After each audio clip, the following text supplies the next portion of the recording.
புன்னைநல்லூர் கோதண்டராமர் கோயில் தஞ்சாவூரின் முக்கியமான ஆன்மீகத் தலங்களில் ஒன்றாகும். கோயில் அமைவிடம் புன்னைநல்லூர் மாரியம்மன் கோயிலுக்கு சுமார் 500 மீட்டர் வடக்கே தஞ்சாவூர் நாகப்பட்டினம் நெடுஞ்சாலையில் அமைந்துள்ளது.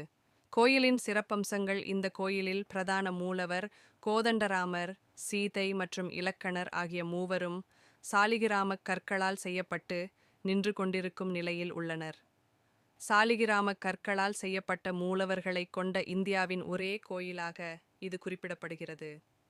கோயிலின் உள்வட்டத்தில் சக்கரத்தாழ்வார், ஆழ்வார் மற்றும் அஞ்சனேயர் சன்னதிகள் உள்ளன. கோயில் சுவர்களில் இராமாயணக் கதைகளின் ஓவியங்கள் அழகாக வரையப்பட்டுள்ளன.